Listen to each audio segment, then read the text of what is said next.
아멘. 할렐루야. 이른 새벽 말씀을 사모함으로 이 자리에 오신 모든 성도님들의 삶 가운데 하나님의 은혜와 또 동행하심이 충만한 하루가 되시기를 간절히 축원합니다. 오늘 말씀의 제목은 믿음의 사람들 통한 복음의 확장입니다. 믿음의 사람들 통한 복음의 확장. 오늘 본문은 유대인을 향한 복음이 이제 이방인을 향한 복음으로 확장되어 가는 모습을 보여주고 있습니다. 사도행전 1장 8절의 말씀대로 예루살렘에서 유다로 그리고 사마리아로 더 나아가 땅끝까지 복음이 전파되며 확산되어 가는 과정을 우리가 본문을 통해 확인할 수 있습니다. 이 복음의 불길은 맹렬한 속도로 이방 세계로 번져나갔습니다. 그 불길은 인간의 힘으로 막을 수 있는 것이 아니었습니다. 사도행전 11장 21절의 말씀대로 복음의 전파와 확산은 주의 손이 함께 하시는 일, 주의 손이 함께 하시는 일이었습니다. 주님의 손이 함께 하신다는 것, 그것은 하나님의 뜻을 이루기 위해서 하나님이 직접 일하신다는 것입니다. 과정은 힘들지라도 또 여러 가지 어려움이 있을지라도 또 많은 사람들의 반대가 있을지라도 그 열매를 보면 누가 하는 일인지를 알 수 있습니다. 이 성령이 또 복음이 확산되어져 가는 일은 바로 하나님께서 하신 일이었다는 것입니다.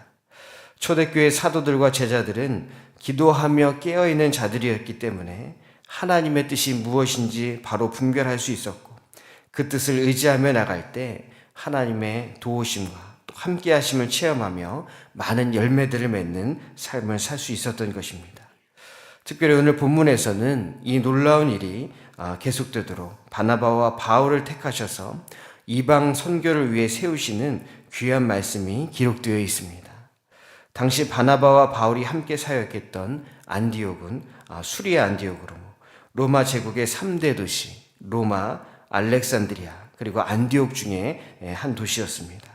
바로 우리 교회가 세운 안디옥 개신교회가 있는 그곳입니다. 안디옥은 예루살렘에 비해서 훨씬 크고 또 정치나 경제나 문화 등 모든 면에서 예루살렘을 능가하는 도시였습니다. 많은 이방 사람들이 자연스럽게 모여드는 그런 도시였습니다. 오늘 본문 1절에는 안디옥 교회의 선지자들과 교사들에 대한 설명이 나오고 있습니다. 먼저 우리가 잘 알고 있는 바나바입니다. 이 바나바는 안디옥을 대표하는 안디옥 교회를 대표하는 사람이었습니다. 이에 니게르라 하는 시므온이 소개되고 있는데 성서학자들에 의하면 이 사람이 바로 예수님의 십자가를 지고 갔던 구레네 사람 시몬이라고 합니다. 니게르라는 말은 그가 검은 피부를 갖고 있었기 때문에 그냥 시몬이라 하지 않고 니게르 시몬이라는 이름이 붙었습니다. 또 이어서 구레네 사람 루기오가 나옵니다. 구레네란 북아프리카의 항구 도시를 말합니다. 루기오는 북아프리카 출신으로 평신도 지도자였습니다. 그리고 다음으로 소개되고 있는 사람이 헤롯의 젖동생인 마니엔입니다. 여기서 헤롯 왕은 헤롯 대왕의 아들인 헤롯 안디바를 말합니다. 그리고 젖동생이란 같은 유모에게서 함께 젖을 먹으며 양육받은 형제를 의미합니다.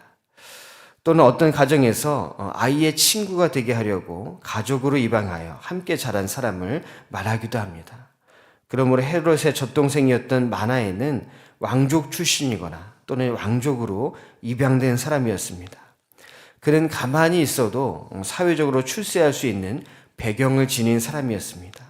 하지만 그는 그런 모든 것들을 포기하고 예수 그리스도의 복음을 최고의 가치로 생각하여 예수님을 따르게 되었던 사람이었습니다. 그리고 마지막으로 소개되고 있는 사람이 바로 바울입니다. 이처럼 다양한 사람들이 안디옥 교회의 지도자들이었습니다. 이들은 모두 성령이 충만했습니다. 항상 기도하고 또 금식했으며 늘 깨어서 주님을 찾았습니다. 2절 말씀에 주를 섬겨라는 말씀이 나오는데 주를 섬긴다는 것은 예배드린다는 것입니다. 그들은 예배드리는 일을 최고의 가치로 생각했던 자들이었습니다. 그리고 그들이 금식하며 기도할 때 성령님이 임재하시고 바나바와 바울을 하나님의 일을 위해 따로 세우라는 말씀을 듣게 됩니다. 그들은 즉시 순종하여 바울과 바나바에게 안수하며 그들을 이방 선교를 위한 일꾼으로 세우게 됩니다. 그리고 이제 본격적으로 이방인을 향한 선교가 시작되고 있는 것입니다. 오늘 본문을 크게 세 부분으로 나눠보면 1절부터 3절까지는 안디옥 교회의 지도자들에 대한 소개와 바울과 바나바를 파송하는 내용이 기록되어 있습니다. 또 4절부터 12절까지는 바나바와 바울이 구브로에서 전도하는 내용입니다.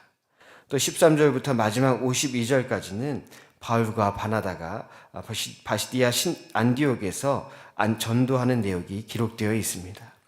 오늘 본문 말씀을 통해서 복음이 확장되어 가는 것을 확인할 수 있습니다. 오늘 말씀을 함께 나눌 때 바나바와 바울을 세우신 것처럼 우리들도 믿음의 선한 일을 위해 세워주셨다는 것을 발견하고 주님께서 주시는 기도와 또 영적인 깨달음을 얻고자 합니다. 첫 번째는 믿음의 선한 싸움에서 승리하라는 것입니다. 믿음의 선한 싸움에서 승리하라. 안디옥 교회에서 안수를 받고 또 선교사로 파송받은 바울과 바나바는 실루기아라는 항구 도시를 거쳐서 그곳에서 배를 타고 구브로라는 섬으로 들어가게 됩니다. 그 섬의 수도가 살람이었는데 이미 그곳에 유대인의 회당이 있었습니다. 바울과 바나바는 요한이라는 청년을 수행원으로 두고 여러 회당에서 하나님의 말씀을 전하게 됩니다. 그런데 그 섬의 로마 총독이었던 서기오 바울이 이들이 전하는 말씀이 무엇인지 듣고 싶었습니다. 그런데 이때 방해자가 나타나게 됩니다. 바 예수라는 사람이었는데 그는 유대인으로 거짓 예언자였습니다. 그는 일종의 왕실 마술사로 총독 옆에서 큰 권세를 누리던 사람이었습니다. 마술이란 사람의 눈을 속여 뭔가 있는 것처럼 보여주는 사람입니다. 이 사람은 특별한 재능이나 말로 사람들을 현혹하고 또 총독의 마음까지도 움직일 수 있는 사람이었습니다. 그런데 총독이 바울과 바나바를 만난다고 하니 자신의 권력과 신분에 상당한 위협을 느끼게 된 것입니다. 그래서 그는 총독이 바울과 바나바가 전하는 그 하나님의 말씀을 듣지 못하도록 힘을 씁니다. 하지만 바울과 바나바는 성령이 충만한 사람이었습니다. 성령으로 충만한 자는 영적인 담대함과 능력이 있습니다. 즉시 바울은 이 바예수라는 사람을 꾸짖고 맹인이 되어 당분간 보지 못하게 될 것을 명하게 됩니다. 실제로 이 일이 일어나자 총독은 마음속에 깊은 강명을 받고 복음을 받아들이게 되었습니다. 성령의 능력이 세상의 권세와 힘을 제압하는 순간이었습니다. 우리도 때때로 세상 가운데서 이러한 믿음의 싸움을 해야 하는 경우가 있습니다. 베드로전서 5장 8절부터 9절 말씀에 근신하라 깨어라 너희 대적 마귀가 우는 사자같이 두루다니며 삼킬 자를 찾나니 너희는 믿음을 굳게 하여 저를 대적하라 라고 말씀하고 있습니다. 세상에서 믿음을 지키며 살기 위해 우리에게는 매일매일 자기 부인과 또 결단이 필요합니다. 때로는 나를 반대하는 사람도 만나야 하고 다 사람들과 다툼에 휘말릴 수도 있습니다. 오해나 이유 없는 비난을 당할 때도 있습니다. 뿐만이 아닙니다. 수많은 유혹들, 주님이 온전을 따르지 못하게 하는 일들이 너무나도 많이 있습니다. 그러나 우리가 초대교회의 많은 주님의 제자들처럼 또 선지자들처럼 기도함으로 깨어있어 성령 충만하게 임할 때 우리 삶을 혼란스럽게 만드는 모든 악한 것들을 제압하고 대적하여 승리하는 삶을 살게 될 줄로 믿습니다. 오늘도 믿음의 선한 싸움에서 승리하는 우리 모두가 되시기를 간절히 축원합니다. 두 번째는 믿음의 일꾼으로 성장하라입니다. 믿음의 일꾼으로 성장하라. 바나바와 바울이 선교 여행을 할 때 동행한 사람이 있습니다. 바로 요한이라고 알려진 청년입니다. 그는 우리에게 마가라는 이름으로 더 잘 알려진 사람입니다. 이 요한은 그의 유대식 이름이었고 또 마가는 그의 로마식 이름입니다. 그는 매우 부유한 가정에서 태어났습니다. 부족함이 없이 자랐습니다. 그의 어머니 마리아는 신앙이 매우 좋았는데 마가의 다락방으로 알려진 자신의 집을 성도의 모임 장소로 제공하여 예수님과 사도들을 잘 섬겼던 여인이었습니다. 또 마가의 외삼촌이 바나바였습니다. 마가는 믿음 좋은 신앙의 가정에서 자연스럽게 복음을 받아들이게 되었습니다. 그러나 그는 매우 유약한 사람이었습니다. 단지 신앙의 가정에서 자란 사람일 뿐 그에게 성령 충만함과 담대함은 없었습니다. 그는 예수님을 따르다가 자신에게 위기가 닥치자 두르고 있던 혼이불을 버리고 알몸으로 도망하였던 사람이었습니다. 오늘 본문 13절에는 그가 전도 여행을 포기하고 예루살렘으로 돌아가는 장면이 나옵니다. 왜 마가가 전도 여행을 포기했는지 여러 가지 설명이 있는데, 먼저는 그가 이제까지 부유하고 편안한 삶을 살았기 때문에 힘든 선교 여행에 잘 적응하지 못하고 향수병이 걸려 선교 여행을 포기했을 것이라는 것입니다. 또한 선교의 지휘권이 자신의 외삼촌이었던 바나바에게 있었는데 그 여행이 계속되며 바울에게 지휘권이 넘어가게 되자 이를 못마땅하게 여겼다는 것입니다. 그리고 선교 행선지가 비시디아 안디옥으로 정해지자 험난할 것으로 생각하고 미리 포기하였을 것이라는 것입니다. 또 그가 여행 중에 말라리아와 같은 병에 걸려서 이 선교 여행을 끝까지 하는 것을 포기했을 것이라는 이야기가 있습니다. 그가 선교 여행을 포기한 여러 가지 이유가 있었겠지만 결론은 그가 매우 유약한 청년이었기 때문에 또 신앙이 깊지 않았기 때문에 이 선교 여행을 중간에서 포기하였을 것이라는 것입니다. 그러나 훗날 이렇게 유약했던 청년 마가는 위대한 믿음의 사람으로 다시 태어나게 됩니다. 그는 다시 오랜 연단의 시간이 지난 후에 바울의 동역자가 되었고 바울이 감옥에 있을 때 끝까지 그를 지켜주었습니다. 뿐만이 아닙니다. 그는 베드로의 제자로서 베드로의 말을 통역하며 복음을 전했고 이것을 토대로 마가복음을 기록하였다고 알려져 있습니다.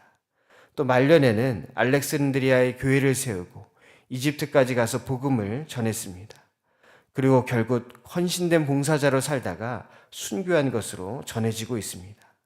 그는 상한 갈대와 같이 겁 많고 자신밖에 모르던 사람이었지만 결국 믿음 안에서 성령과 함께할 때 위대한 믿음의 일꾼으로 성장하게 됩니다.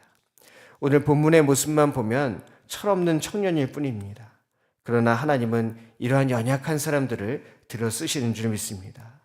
내가 아무리 연약한 사람이라 할지라도 주님 안에 있으면 믿음의 일꾼으로 쓰임받을 수 있습니다. 또한 우리 주변에 신앙이 약해 보이고 전혀 쓰임받을 수 없을 것 같은 사람도 하나님이 쓰시면 귀한 믿음의 일꾼으로 쓰임받게 됩니다. 그러므로 사람의 눈으로는 그 어떤 것도 평가하거나 짐작할 수 없는 것입니다.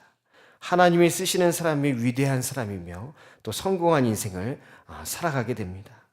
오늘 본문에 마가라고 하는 이 청년은 실패한 사람이었지만 이 실패의 이야기가 기록된 이유는 실패자도 들어 쓰시는 하나님의 놀라운 계획을 보여주시기 위한 것입니다.